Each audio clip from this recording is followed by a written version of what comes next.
എനിക്ക് ഇവരുടെ അടുത്ത് പോകാൻ ഭയമാണ്. മനസ്സിലായോ? എനിക്ക് ആദ്യം തന്നെ എനിക്കൊരു മോശാനുഭവം ഉണ്ടായതുകൊണ്ട് തന്നെ എനിക്ക് അവരുടെ അടുത്ത് പോയി ഇരുന്ന് സംസാരിക്കാൻ എനിക്ക് പേടിയാണ്.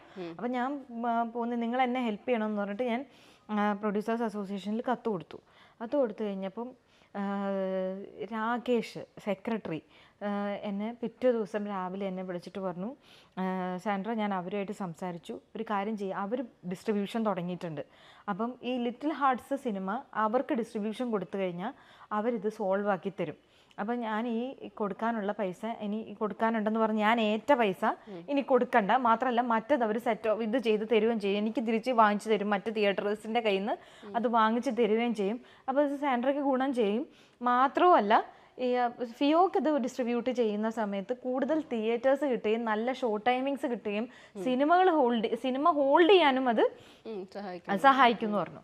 അപ്പോൾ അതാണ് എനിക്ക് സത്യത്തിൽ നമുക്ക് എന്ത് ദുരനുഭവം ഉണ്ടായാലും നമുക്ക് എൻഡ് ഓഫ് ദ ഡേ നമ്മുടെ സിനിമ വർക്കാവുക, നമ്മുടെ സിനിമ പിടിച്ചു നിർത്തുക എന്നുള്ളതാണല്ലോ നമുക്ക് വേണ്ടത്. അപ്പം ഞാൻ പറഞ്ഞ രാകേഷ് ചേട്ടാ അത് വേണോ എന്ന് ചോദിച്ചപ്പോൾ രാകേഷ് ചേട്ടൻ പറഞ്ഞേ ഒന്നുകൊണ്ടും പേടിക്കണ്ട, സോണിയൊക്കെ നമ്മുടെ ആൾക്കാരല്ലേ, നമ്മുടെ ഇതല്ലേ. ഞാൻ പറഞ്ഞാൽ എനിക്കും അറിയാവുന്ന ആൾക്കാരാണ് അവർ, അപ്പം ശരി ഞാൻ കൊടുക്കാം എന്ന് പറഞ്ഞു. അപ്പം തന്നെ ഫിയോക്കിൽ തന്നെ വിളിക്കുന്നു, ഞാൻ ഫിയോക്കിന് ഡിസ്ട്രിബ്യൂഷൻ കൊടുക്കുന്നു. ഡിസ്ട്രിബ്യൂഷൻ കൊടുത്തു കഴിഞ്ഞ് പടം റിലീസ് ചെയ്തപ്പോഴാണ് എനിക്ക് മനസ്സിലായത് ഇവർക്ക് ഡിസ്ട്രിബ്യൂഷൻ സിസ്റ്റം ഒന്നും സെറ്റായിട്ടില്ല, ഒന്നും ആയിട്ടില്ല. അപ്പം അവർക്കൊരു പ്രോപ്പർ ഡിസ്ട്രിബ്യൂഷൻ സിസ്റ്റം ആയിട്ടില്ല. അപ്പം ഞാൻ കിടന്ന് ചക്രശ്വാസം വലിക്കുകയാണ്. ഞാൻ ഇത് ഇറക്കി എല്ലാ കാര്യത്തിലും ഞാൻ ഇത് ആളുകളിലേക്ക് എത്തുന്നില്ല. ആകെപ്പാടെ ഷെയ്ൻ എന്തോ ഒരു കമന്റ് ഇട്ട സാധനം മാത്രമാണ് എല്ലായിടത്തും വന്നോണ്ടിരിക്കുന്നത്. വേറെ പ്രൊമോഷൻ നന്നായി നടന്നൊരു സിനിമയാണ്, സ്വന്തം നിങ്ങളുടെ ഒരു പ്രൊമോഷൻ എന്നുള്ള രീതി ഒരുപാട് നടന്നൊരു സിനിമയാണ്. അതെ. പക്ഷേ ജനങ്ങളിലേക്ക് വേണ്ട രീതിയിൽ എത്തിയില്ല. ഞാൻ ആകെ തകർന്നുപോയി. അപ്പം ഞാൻ ഇവരെയൊക്കെ ഡെസ്പറേറ്റ് ആയിട്ട് കിടന്ന് വിളിച്ചു. ലിറ്ററലി കരഞ്ഞുകൊണ്ടാണ് ഞാൻ എല്ലാവരും വിളിക്കുന്നത്. ഞാൻ എല്ലാവരോടും പറഞ്ഞു എന്നെ സഹായിക്കണം, നിങ്ങൾ എന്നെ സഹായിക്കണം പ്ലീസ്, ഞാൻ ഒറ്റയ്ക്ക് ചെയ്യുന്നൊരു സിനിമയാണ്, നിങ്ങൾ എന്നെ ദ്രോഹിക്കരുത് ഇങ്ങനെ. അപ്പം ആകെപ്പാടെ ആ സമയത്ത് എൻ്റെ കൂടെ നിന്നത് സുരേഷ് ഗോപി മാത്രമാണ്. അപ്പം സുരേഷ് ചേട്ടനെ വിളിച്ച് ഞാൻ ലിറ്ററലി കരയായിരുന്നു. ഞാൻ കരഞ്ഞുകൊണ്ടാണ് വിളിച്ചത്, സുരേഷ് ചേട്ടൻ എന്നെ സഹായിക്കണം, എനിക്ക് നിങ്ങളെ ഉള്ളൂ, നിങ്ങളൊന്ന് സഹായിക്കണം, എനിക്ക് ഇങ്ങനൊരു അവസ്ഥയിലാണ് ഞാൻ നിൽക്കുന്നത് എന്ന് പറഞ്ഞു കഴിഞ്ഞപ്പോഴേക്കും പുള്ളി വേഗം ഒരു സ്ഥലത്ത് വിളിച്ചിട്ട് PVR ഒക്കെ വിളിച്ച് 1-2 സ്ഥലത്ത് വിളിച്ച് പറയുകയൊക്കെ ഉണ്ടായി. പക്ഷേ പടം വേണ്ട രീതിയിൽ എത്തിയില്ല. അതിന് ഒരുപാട് പ്രശ്നങ്ങൾ വന്നപ്പോൾ ഞാൻ ഈ വിഷമത്തിൽ ഞാൻ പ്രൊഡ്യൂസേഴ്സ് അസോസിയേഷനിൽ ഞാൻ ഇവരെ എല്ലാവരെയും വിളിച്ചു പറഞ്ഞു. അപ്പോൾ എന്നോട് രാകേഷ് ചേട്ടൻ പറഞ്ഞു, സാൻഡ്ര ഒന്ന് രാവിലെ ഓഫീസ് വരെ വാ, നമുക്ക് എന്താണെന്നുള്ളത് നമുക്ക് സമാധാനമായിട്ടിരുന്ന് സംസാരിക്കാം എന്ന് പറഞ്ഞു. അപ്പം ഞാൻ പ്രൊഡ്യൂസേഴ്സ് അസോസിയേഷൻ്റെ ഓഫീസിലേക്ക് ചെന്നു. ഞാൻ ചെന്നപ്പോൾ തന്നെ രാകേഷ് ചേട്ടൻ്റെ റൂമിലാണ്. അപ്പോൾ രാജേട്ടൻ എന്നെ അകത്തേക്ക് വിളിക്കുന്നത് തന്നെ പടം വലിയ ഇതായില്ലെങ്കിലും സാൻഡ്ര നല്ല ഭംഗിയായിട്ടാണല്ലോ ഇരിക്കുന്നത്, ഇങ്ങനെ ഒരു അടിമുടി എന്നെ ഇങ്ങനെ നോക്കിയിട്ട് സാൻഡ്ര നല്ല സുന്ദരിയായിട്ടാണല്ലോ ഇരിക്കുന്നത് എന്നുള്ളൊരു കമൻ്റ് അടിച്ചു. അപ്പോൾ തന്നെ എനിക്ക് ഭയങ്കര അൺകംഫർട്ടബിളായി. എന്നിട്ടും എനിക്ക് നമ്മളെ സംബന്ധിച്ചിടത്തോളം നമ്മുടെ പ്രയോറിറ്റി സിനിമയായതുകൊണ്ട് ഒരു നിർമ്മാതാവിൻ്റെ ഒരു വിഷമം നിർമ്മാതാക്കൾക്കേ മനസ്സിലാവുള്ളൂ. നമ്മൾ അത്രയും നമ്മുടെ പൈസയും എനർജിയും എല്ലാ കാര്യങ്ങളും വിട്ടാണ് ഒരു സിനിമ ചെയ്യുക. അപ്പം ഞാൻ പറഞ്ഞു, രാകേഷ് ചേട്ടാ എനിക്ക് പടം എങ്ങനെയെങ്കിലും ആളുകളിലേക്ക് എത്തിച്ചേ മതിയാവുള്ളൂ, അപ്പം ഇതിനെന്നെ സഹായിക്കണം എന്നൊക്കെ ഞാൻ പറഞ്ഞു കഴിഞ്ഞപ്പം പുള്ളി പറഞ്ഞു ഒരു കംപ്ലയിൻറ്റ് എഴുതിത്താ, നമ്മൾ കംപ്ലയിൻ്റ് ഇല്ലാതെ നമുക്കൊന്നും ചെയ്യാൻ പറ്റില്ലല്ലോ. അപ്പം ഈ ബുക്ക് മൈ ഷോയുടെ പേരിലും IMDbയുടെ പേരിലും ഒക്കെ വൻ തട്ടിപ്പുകൾ നടക്കുകയാണ്. ഇതൊക്കെ എല്ലാവരും അറിയുകയും ചെയ്യാം. അപ്പം ഇങ്ങനെയൊക്കെ നടക്കുന്നു, ആളുകളെ കുത്തുകയറ്റുന്നു, തിയേറ്ററിൽ ഇതെല്ലാം നടക്കുന്നു. അപ്പം ഞാൻ അപ്പോൾ കംപ്ലയിൻറ്റ് തരാൻ പറഞ്ഞു. അങ്ങനെയാണ് കംപ്ലയിൻറ്റ് കൊടുക്കുന്നത്. അപ്പം ഞാൻ പറഞ്ഞു ഇനിയിപ്പോൾ എൻ്റെ കംപ്ലയിൻ്റ് ഇല്ലാത്തതുകൊണ്ട് നിങ്ങൾക്ക് ആക്ഷൻ എടുക്കാതിരിക്കണ്ട, ഞാൻ കംപ്ലയിൻറ്റ് തരാം എന്ന് പറഞ്ഞാണ് കംപ്ലയിൻറ്റ് കൊടുക്കുന്നത്. പക്ഷെ കംപ്ലയിൻറ്റ് ഞാൻ കൊടുത്തതിന് ശേഷം ഒരു അനക്കവും ഇല്ല. അത് 13-ാം തീയതി 14-ാം തീയതി കൊണ്ടാണ് ഞാൻ കംപ്ലയിൻറ്റ് കൊടുക്കുന്നത്. ഇമ്മീഡിയറ്റ് ആക്ഷനില്ല, സിനിമ ഓടുന്ന സമയത്തല്ലേ ആക്ഷൻ വേണ്ടത്. ഒരു അനക്കവും ഇല്ല എന്ന് മാത്രമല്ല, ഒരു 23-ാം തീയതി ആയപ്പോൾ ഞാനൊരു റിമൈൻഡർ മെയിലും കൂടെ അയച്ചു. അപ്പം റിമൈൻഡർ മെയിലും കൂടെ അയച്ച കാര്യം, നിങ്ങളിത് ശ്രദ്ധിക്കാതെ പോകരുത്, എൻ്റെ ഒരു സീരിയസ് മാറ്ററാണ്, അപ്പോഴേക്കും ഓൾമോസ്റ്റ് പടം എല്ലായിടത്തുനിന്നും പോയി കഴിഞ്ഞു. രണ്ടാഴ്ച കഴിഞ്ഞു. അപ്പം ഞാൻ ഉടനെ ഈ റിമൈൻഡർ മെയിൽ അയച്ചു കഴിഞ്ഞപ്പം പിറ്റേ ദിവസം എന്നെ ആൻഡോ ജോസഫ് വിളിക്കുകയാണ്. ആൻഡോ ചേട്ടൻ എന്നെ വിളിച്ചിട്ട് പറഞ്ഞു, സാൻഡ്ര നാളെ ഒന്ന് ഇവിടെ ഉണ്ടോ, കൊച്ചിയിലുണ്ടോ എന്ന് ചോദിച്ചു. അപ്പം ഞാൻ പറഞ്ഞുണ്ട്, നാളെ നമ്മുടെ എക്സിക്യൂട്ടീവ് കമ്മിറ്റിയാണ്, സാൻഡ്ര ഒന്ന് അവിടം വരെ വാ, നമുക്ക് ഇതിനെല്ലാം ഒരു പരിഹാരം ഉണ്ടാക്കാം എന്ന് പറഞ്ഞു. ഞാൻ പറഞ്ഞു, ആൻഡോ ചേട്ടാ ഞാനില്ല, നമ്മളങ്ങനെ എക്സിക്യൂട്ടീവ് കമ്മിറ്റിയിലല്ലല്ലോ പരിഹാരം ഉണ്ടാക്കുന്ന സാധാരണ, നമ്മൾ അല്ലാതെ വിളിച്ചൊരു മീറ്റിംഗ് മതി. കാര്യം എനിക്ക് പല ദുരനുഭവങ്ങളും ഉള്ളതുകൊണ്ട് ഞാൻ പറഞ്ഞു എനിക്ക് പേടിയാണ്, എനിക്ക് ഇങ്ങനത്തെ ആണുങ്ങളെല്ലാം കൂടെ വട്ടം കൂടിയിരുന്ന് നമ്മളെ അറ്റാക്ക് ചെയ്യുന്നൊരു സിറ്റുവേഷനിലേക്ക് പോകുന്നിടത്തേക്ക് എനിക്ക് പേടിയാണ്. അപ്പം ഞാൻ പറഞ്ഞു ഞാൻ വരുന്നില്ല എന്ന് പറഞ്ഞു. അപ്പം എൻ്റെ ചേട്ടൻ പറഞ്ഞു, നമ്മളല്ലേ ഉള്ള സാൻഡ്ര, എന്തിനാ പേടിക്കണേ, നമ്മുടെ എല്ലാവരുടെയും പ്രശ്നമാണല്ലോ, സാൻഡ്രയുടെ മാത്രമല്ലല്ലോ, ഇതെല്ലാം പൊതുവെ എല്ലാ സിനിമയ്ക്കും ഉള്ള പ്രശ്നങ്ങളൊക്കെ തന്നെയാണ്. അപ്പം ഞങ്ങളില്ലേ വാ, നമുക്ക് ഇതിനൊരു പരിഹാരം കാണണമെങ്കിൽ എക്സിക്യൂട്ടീവ് കമ്മിറ്റി തന്നെ വരണം എന്ന് പറഞ്ഞു. എന്നാൽ ഞാൻ പറഞ്ഞു എന്നാൽ ശരി ഓക്കെ വരാം എന്ന് പറഞ്ഞു. അപ്പം ഞാൻ പുള്ളി ഇത് കഴിഞ്ഞപ്പോൾ ഞാൻ അനിൽ തോമസിനെ വിളിച്ചിട്ട് ഞാൻ പറഞ്ഞു, ആൻഡോ ചേട്ടൻ ഇങ്ങനെ വിളിച്ചിട്ട് പറയുന്നുണ്ട് നാളെ എക്സിക്യൂട്ടീവ് കമ്മിറ്റിയിൽ വരാനായിട്ട്. അപ്പോൾ ഉടനെ അനിലേട്ടൻ എൻ്റെ അടുത്ത് പറഞ്ഞു, ആൻഡോ അങ്ങനെ പറഞ്ഞു, അങ്ങനെ പറയേണ്ട കാര്യം എന്താ, ഞങ്ങളോട് ആരോടും പറഞ്ഞിട്ടില്ലല്ലോ എന്ന് പറഞ്ഞു. അപ്പം ഞാൻ പറഞ്ഞു എന്നെ ഇങ്ങനെ വിളിച്ച് പറഞ്ഞു. അപ്പം പറഞ്ഞു, അപ്പം എന്നോട് പറഞ്ഞു അതിലെന്തോ ഒരു അജണ്ട ഉണ്ട്, എന്താണേലും നോക്കി എന്താ. അപ്പം ഞാൻ പറഞ്ഞു എന്താ അജണ്ട, അപ്പം ഇങ്ങനെ അതറിയില്ല, അപ്പം എന്തായാലും വാ, എന്തായാലും വിളിച്ചതല്ലേ, വിളിച്ച സ്ഥിതിക്ക് വാ, നമ്മളാരും അറിഞ്ഞിട്ടില്ല, രാകേഷ് പോലും അറിഞ്ഞിട്ടില്ല ആൻഡോ ചേട്ടൻ എന്നെ ഈ വിളിക്കുന്നത് അതിലേക്ക് വരാനായിട്ട്. അപ്പം ശരി ഞാൻ വരാം എന്ന് പറഞ്ഞിട്ടാണ് ഞാൻ ചെല്ലുന്നത്. ഞാൻ അവിടെ ചെന്ന് കഴിഞ്ഞ് കഴിഞ്ഞപ്പം ഞാൻ ഹസ്ബൻഡുമായിട്ടാണ് പോകുന്നത്. ഞാൻ അവിടെ ചെന്ന് കഴിഞ്ഞപ്പം ഇവരുടെ മീറ്റിംഗ് നടന്നുകൊണ്ടിരിക്കുക, അതുകൊണ്ട് ഒരു 12 മണി സമയത്താണ് ഞാൻ അവിടെ ചെല്ലുന്നത്. അപ്പം ഇവരുടെ മീറ്റിംഗ് നടന്നുകൊണ്ടിരിക്കുക. അപ്പോൾ ഒരു 12:30 ആയപ്പോഴേക്കും എന്നെ അകത്തേക്ക് വിളിച്ചു. അപ്പോൾ ഞാൻ അകത്ത് കയറി ചെന്നപ്പോൾ തന്നെ ആൻഡോ ചേട്ടൻ ഈ കത്ത് വായിച്ചു.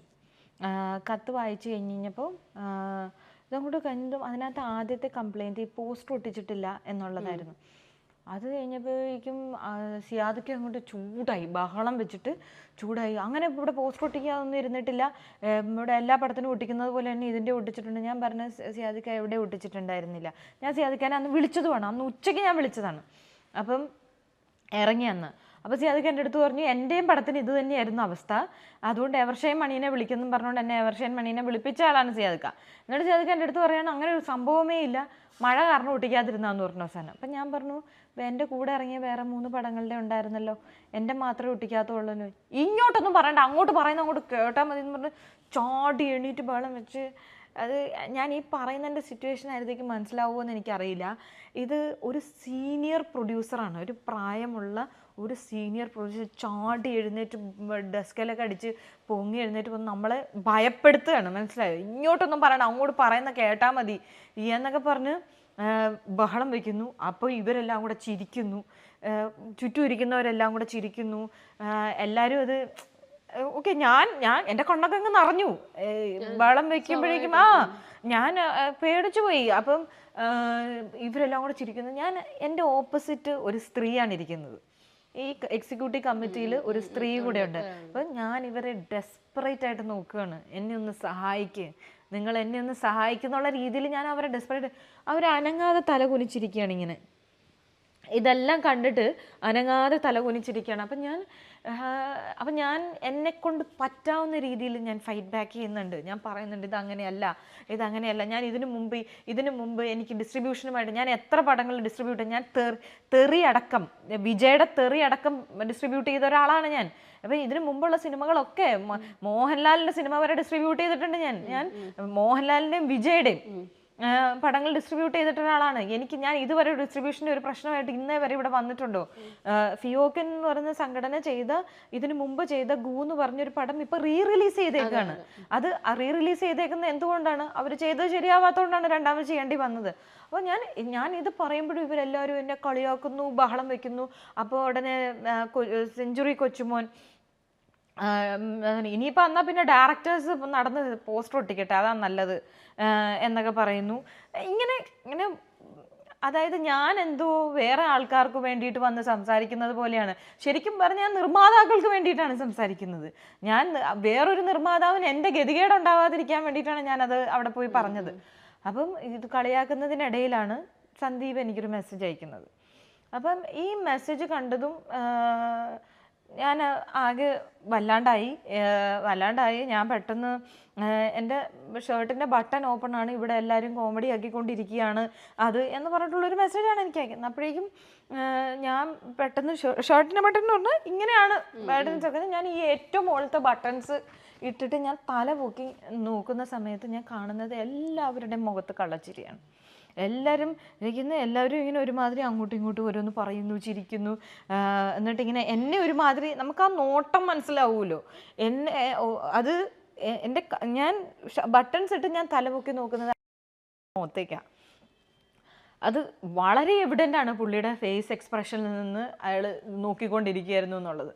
അപ്പം എനിക്കങ്ങ് ഭയങ്കര അൺകംഫർട്ടബിൾ ഫീലിംഗ് ആയി. എനിക്ക് പിന്നെ അത് എങ്ങനെയെങ്കിലും ആ മീറ്റിംഗ് തീർന്നാൽ മതി എന്നായിരുന്നു.